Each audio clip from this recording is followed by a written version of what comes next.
Hello' everyone, welcome back to my YouTube channel. আশা কৰোঁ আপোনালোক সকলো ভালেই আছে আৰু ময়ো ভালেই আছোঁ। এয়া দেখা পাইছে ইমান ধুনীয়া ভিডিঅ'ৰ আৰম্ভণিতে এনেকুৱা ধুনীয়া ধুনীয়া মানে গ্ৰীণ দেখিবলৈ পালে ভাল লাগি যায় মনটো ন, ফ্ৰেছ। এয়া হৈছে মোৰ মাৰ ঘৰৰ ভিডিঅ', মানে মই গৈছিলোঁ যে তালৈ, এনেকুৱা মায়ে আমাৰ গঁৰালটোৰ ওপৰতে এনেকুৱা পাচি এটাত মানে ধনিয়া পাত ৰোৱাইছে যে মই ভাবিলোঁ আপোনালোকক শ্বেয়াৰ কৰোঁ। আৰু মই অহা উপলক্ষে মায়ে এনেকুৱা দুটা পতা চৰাই কাটিছিল, লগতে মাছো আছিল। আৰু কুকুৰা ৰাতিকৈ কটা হ'ব, কাৰণ দিনত হাজবেণ্ড নাথাকে, দোকানত নাথাকে মানে কি ক'ম, আহিব চাগে নাজানো মই ভালকৈ, কিন্তু মানে ৰাতি বনোৱা হ'ব। মোৰ মনত নাই অলপ কেইদিন আগৰে ভিডিঅ'টো দিনত আহিছিল নে নাই মোৰ মনত নাই মানে। তাৰপাছত এইখিনি যে দেখা পাইছে এইখিনি কিন্তু মোৰ হেৰি হয়, এয়া মানে গাৰ্ডেন কৰিব আৰু গাৰ্ডেনৰ নিচিনা গছ ৰুৱাব, লগতে ফুলৰ টাব দিব। তাৰপাছত যে ইয়াত দেখুৱাইছিলোঁ আমাৰ হেৰিটো ফাৰ্মটো খোলা হৈছিল। আগতে মই প্ৰথমৰ পৰাই কিন্তু শ্বেয়াৰ কৰিছোঁ, যোনে দেখিছে জানিব। এইটো আমাৰ বতা চৰাইখিনি ওপৰত এনেকুৱা এটা পিঞ্জৰাত ৰখা হৈছে, নহ'লে বতা চৰাইকেইজনী যে একদম খুবেই মানে দুষ্ট, বাকীখিনিক জ্বলাই ফুৰিব আৰু বাকীখিনি এইখিনিক খুটি মাৰি থৈ দিব, সেইকাৰণে।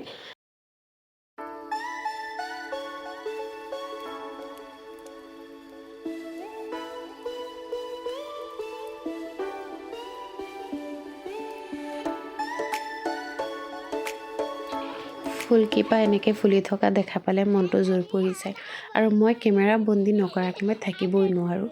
সেইকাৰণে মই য'তেই ফুল দেখা পাওঁ তুলি লওঁ। আৰু এইফালে এয়া নন ষ্টপ আমাৰ মেডামৰ বদমাচি চলিয়ে থাকে আৰু।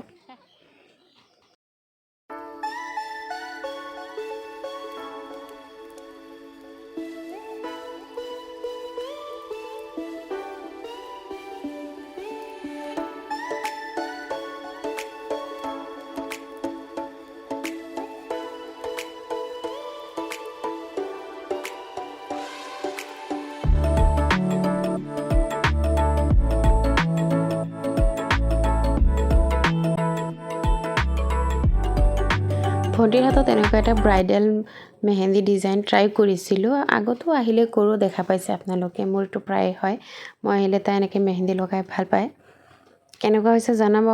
যেনেকুৱাই পাৰিছোঁ দিছোঁ, আৰু প্ৰফেশ্যনেল আৰ্টিষ্টো নহয়, তথাপি ট্ৰাই কৰিছোঁ আৰু ব্ৰাইডেল এটা ডিজাইন দিবলৈ। এইফালে আকৌ এয়া হাঁহ এটা ধৰা হৈছে, নেক্সট ডে ৰাতিপুৱা হয় কিন্তু এইটো।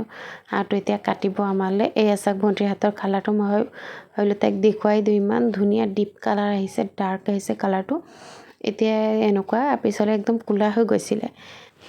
ইয়াতে চাওক, অৰিজিনেল ভইচটো ৰাখিব পৰা হেঁতেন ভাল হ'লে হয়, আৰু মই পৰা নাই, কাৰণ ওচৰতে গান এটা বজি আছিল, কপিৰাইট আহি যাব বুলি। এয়া ৰাইচাই হাঁহটো কিমান মৰম কৰি আছে, তাই খুব হেনো মৰম লাগিছে, কাটিবলৈ দিবলৈ মনেই যোৱা নাই, ইমান কিউট। তাৰপিছত কাটাৰ পাছত লেগ পিচটো তাই লৈ বহিছে। চাওকচোন কাণ্ডটো, মৰম লগাৰ পিছত লেগ পিচটো খাইনো কিনো দৰকাৰ। আচলতে তাইনো কি বুজে ন, সৰু মানুহ, মৰম লাগিছে হাঁহটোৰ কাৰণে। ৰন্ধাৰ পাছততো তাই দেখিছে যে হয় এইটো হাঁহৰ মাংস বুলিয়ে খাইছে ইমানখিনি। তাৰপিছত ভাবিলোঁ আজি অলপ মানে গঁৰালটোৰ ভিতৰতে, ফাৰ্মটোৰ ভিতৰত সোমোৱালোঁ, ভাবিলোঁ আপোনালোকক শ্বেয়াৰ কৰোঁ।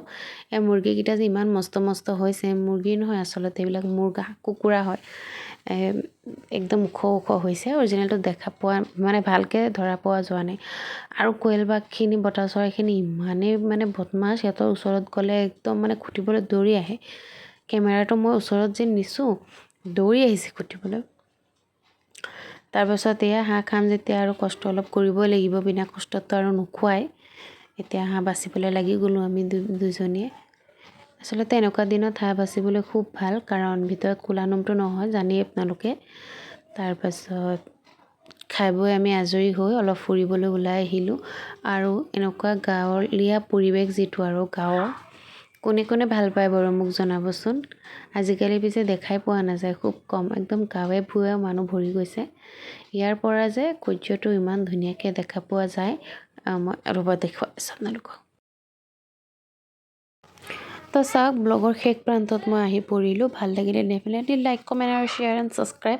আজিলৈ ইয়াতে সামৰণি।